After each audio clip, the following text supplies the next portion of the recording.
get started. Good morning, everyone. My name is Jenny Kwan. I'm the Member of Parliament for Vancouver East and the NDP critic for Immigration, Refugee and Citizenship.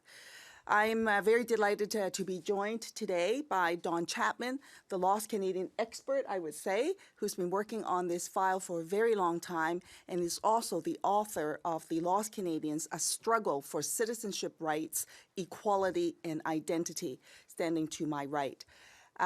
To my left is Randall Emery, the founding director of the Canadian Citizens' Rights Council. Joining by Zoom, and you will see him here on the screen, is Sujit Chaudhry. He is the immigration lawyer representing Lost Canadian families. With him also is Emma Kenyon. She's there somewhere, who will also talk about how the Conservative government's policy on Lost Canadians has impacted her and her family. For decades, some Canadians have found themselves to be stateless due to a number of archaic immigration laws. In 2007, the UN magazine Refugees listed Canada as one of the top offending countries for making their own people stateless. In 2009, the Conservatives said they were going to fix the Lost Canadian issues with Bill C-37. Sadly, that did not happen. Worse still, the Conservatives created a brand new group of Lost Canadians. Today, we have an opportunity here to fix that.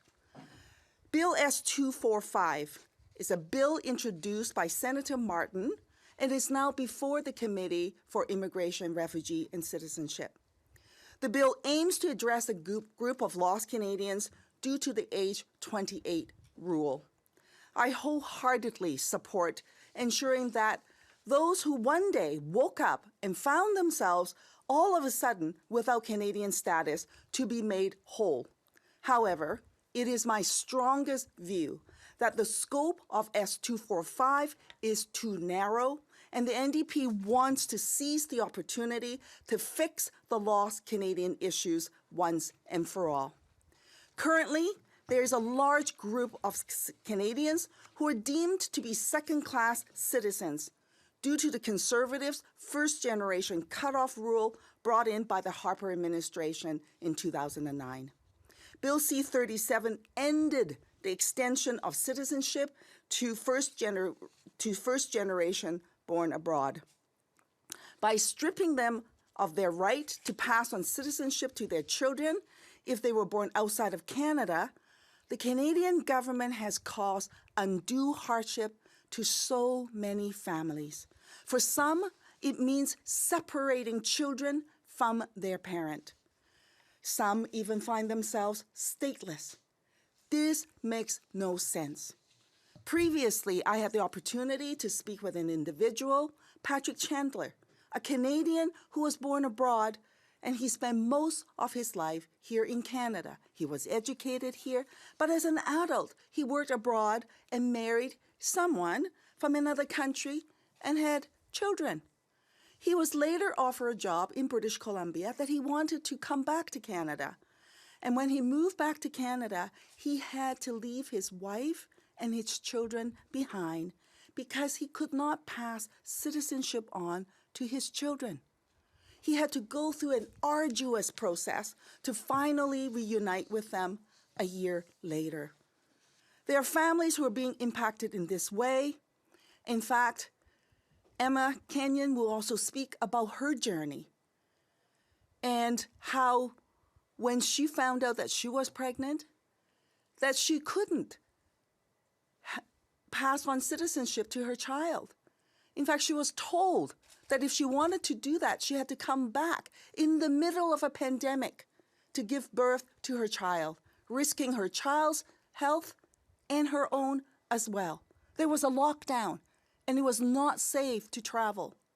In addition to that, Emma also had to come to Canada as a non-resident to try and find a doctor, to find a gynecologist.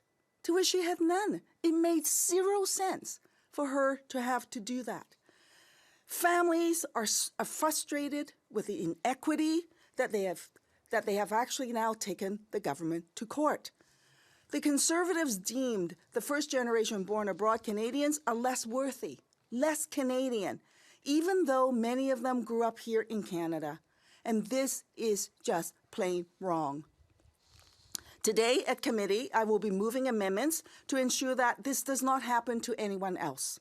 The NDP amendment will ensure that first-generation born-abroad Canadians will have their right to pass on their citizenship rights to their children based on a connections test.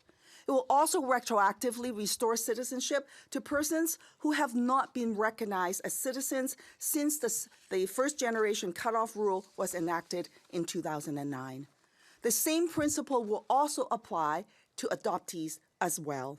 And for those who do not wish to have citizenship conferred to them, upon notification to the minister of their intention, this act will not apply to them.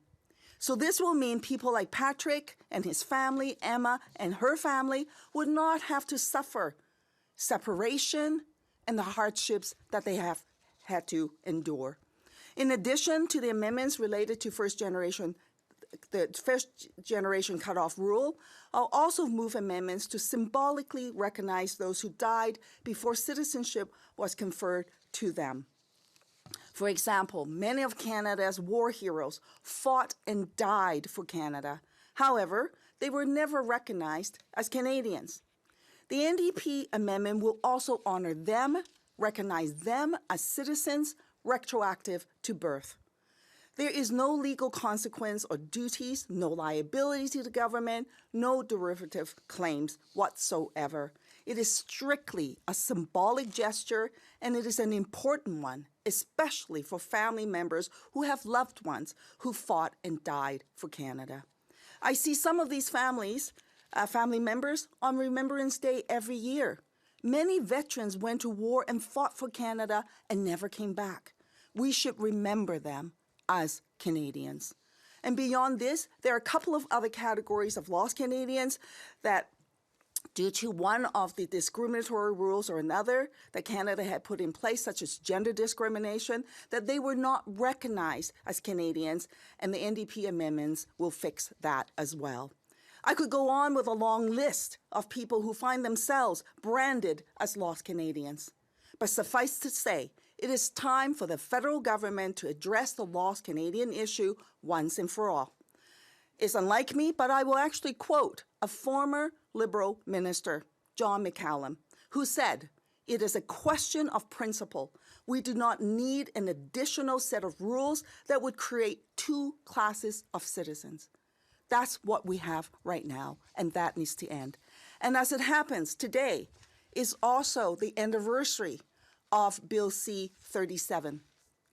14 years ago, this bill came in to strip Canadians of their birthright. And this needs to be fixed. And as it happens, today is also the anniversary of the Charter. And the Immigration Act, as they relate to citizenship for Canadians, needs to be Charter compliant. That's why we're here today, and I'll be moving those amendments today to fix those problems. With that, I'm going to invite the next speaker, Don Chapman, who's worked on this file for many, many years, and I will ask him to share his point of view. Don. Thank you, Jenny. In 1907, Dr. Peter Bryce, the head physician overseeing the residential schools, issued a scathing report against the government. He was then terminated and discredited, but he never remained silent. Deja vu, I first testified 20 years ago. This is my 10th bill. Why so many? Because parliamentarians want to do this piecemeal, costing taxpayers tens of millions. S-245 could be the last lost Canadian bill, but only with proper amendments. Historically, Canada, like other British colonies, adopted UK laws of identity that today are considered anachronistic and discriminatory. Canada's the last country enforcing and defending those laws. Age, gender, family status, and race still matter. There's forced family separation, and like with residential schools, the main victims are children who suffer the same devastating and lifelong consequences, including suicide. When Mr. Trudeau stood with President Biden and talked of human rights and the rule of law, I was thinking of lost Canadian journalist Rachel Maddow, who says this about governments: watch what they do, not what they say. Mr. Trudeau says tiered citizenship doesn't exist and that a Canadian is a Canadian is a Canadian. Well, we wouldn't be here if that was true. 11 years ago, Mr. Trudeau said our issue needs common sense and that he'd fix it. We're here because he hasn't. 5.5 years ago, Mr. Trudeau said he'd meet with me anytime. I'm here because he hasn't. In the UN, Mr. Trudeau challenged people to stand up to governments that don't respect human rights and the rule of law. Okay, that's what I'm doing now. Mr. Trudeau, I accept your offer to meet with me, and I accept your pledge to fix the lost Canadian issue in its entirety. The bureaucrats want case by case, but that doesn't work. Minister Fraser, meet with me. Your brother's a lost Canadian. Why not fix it for him too? And here's my challenge for you. Approve all lost Canadian grant applications in the queue. 2 were approved over 3 years ago. All that's needed is your signature. A 12-year-old Canadian citizen orphan in Syria, his life is on the line. Are children of suspected terrorists more important than an innocent child stuck because of you in an earthquake war zone? A man born in Toronto is being wrongly denied. Another man's roots are tied to one of Canada's first black families. What public good is being served by keeping them out? In 2 days, a Lost Canadian Charter Challenge begins. We're arguing for equal rights, the government against. The charter's on the line, but with proper amendments, that becomes moot.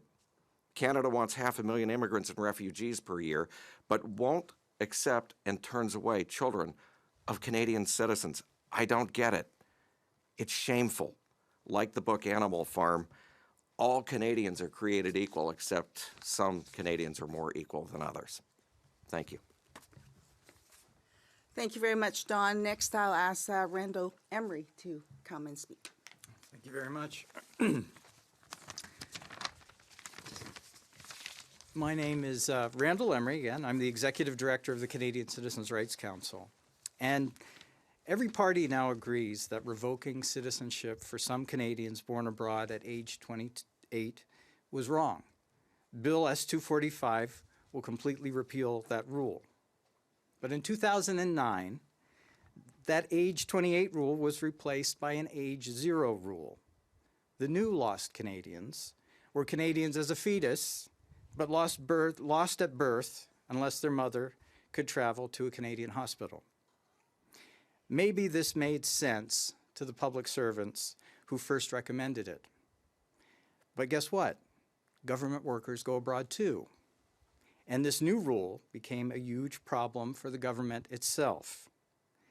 So, in a supreme act of conflict of interest, the public service recommended a solution that works well, but only for themselves. In 2005, Parliament went along with it. Since then, children and grandchildren of government workers stationed abroad have been exempt from the age 0 rule. But for those of us who haven't made a career on the public's dime, denying citizenship to children and grandchildren has meant family separation or lost opportunity.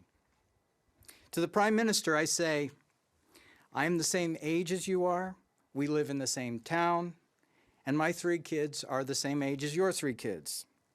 But your kids hold a different class of citizenship than mine because your privilege at birth meant your family never had to move. You say a Canadian is a Canadian is a Canadian. You talk about equality. You talk about rights. We need more than talk. To the Conservatives, I say I grew up in a rural area with limited economic opportunity. And 10 years after moving abroad to attend high school, I'd paid my way through university and was working on Wall Street.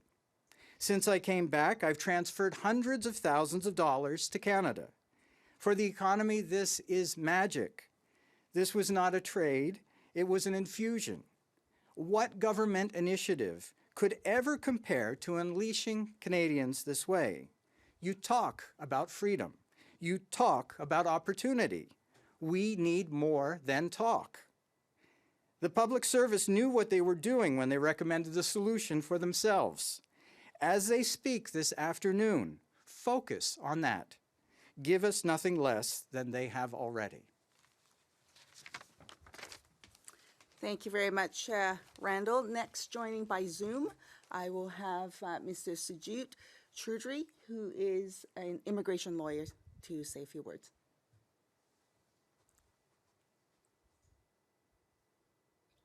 Thank you, MP Kwan, for the introduction, and I'm very pleased to be here with my client, Emma Kenyon, to lend our full support to the proposed amendments that would replace the second generation cutoff in the Citizenship Act with a substantial connection test. I represent a group of 7 Canadian families with 23 individuals who have, because of the impact of the second generation cutoff in their lives, have done what no Canadian ever wishes to do, which is to go to court and to sue the government for violating their constitutional rights. We're in court this week on Wednesday and Thursday to fight a law that Parliament can change at the stroke of a pen. To replace the second generation cutoff with a rule that recognizes that the first generation born abroad, if they come home and establish ties with Canada, should have the same level of citizenship as those Canadians born here, instead of a second-class citizenship that they have no power to change because of the mere fact of their birth abroad to Canadian citizens who chose to work or travel temporarily and decided to have children because it was the right time of their lives and brought them back to Canada to raise them. My clients had no control over where they were born, but they are Canadian. And what they simply seek is fairness, a way for them to establish a substantial connection to Canada that enables them, if they choose to follow in their parents' footsteps and travel and work abroad, to have children and bring them home just as their parents did with them. We don't want to be in court, but we are fighting to protect our rights, my clients' rights, because this law is manifestly unconstitutional. We salute MP Kwan because if this amendment passes, litigation like ours won't be necessary. Thank you very much. Thank you very much. Next, I'll ask Emma to say a few words. Emma Kenyon. Thank you for inviting me here today to speak about my experience. My son was born abroad to 2 Canadian citizens, but due to the second generation cutoff, he was born stateless. Prior to his birth, we sought advice from the Canadian government, assuming that as 2 Canadian citizens who had grown up, obtained degrees, and worked in Canada, that there would be a straightforward remedy to his statelessness. But what we found instead, both with the consulate and the minister's office, was a government that was completely indifferent to our plight. What was particularly frustrating was that their only advice to remedy our son's statelessness was to travel to Canada to give birth. I provided many reasons why this was not a feasible option for us, including the fact that I am a working woman whose household relies on my salary. Their assumption that I should take an extended career break, go without a salary, and give birth in Canada where I lacked healthcare coverage or a home of my own was shocking. This also occurred at the height of the pandemic when Canadians were advised not to fly, and when travel in and out of Hong Kong, where I lived, was very difficult and costly. At its core, this advice and the legislation which prompted it is sexist.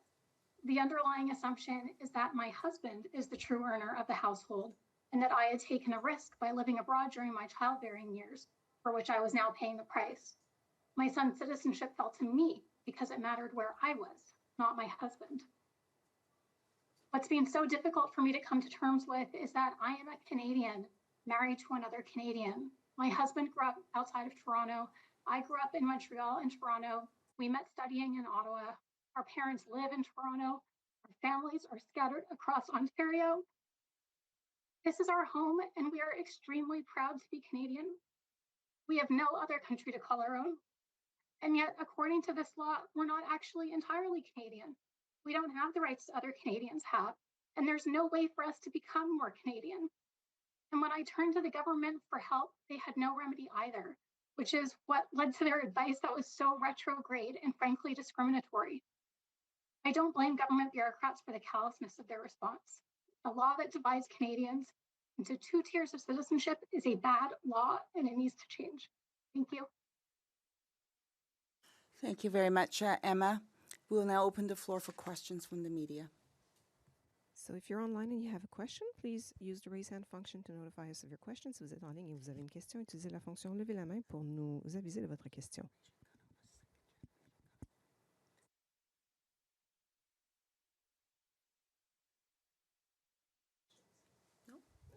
Okay, well, thank you very much to everybody. I really appreciate you sharing your story, Emma, and Dawn, and Randall, and Sujit, for bringing the issue forward.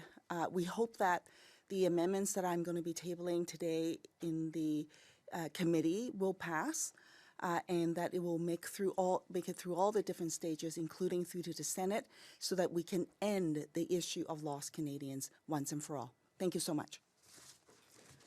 Okay. Thank you, Jenny. All right. Good stuff, you guys.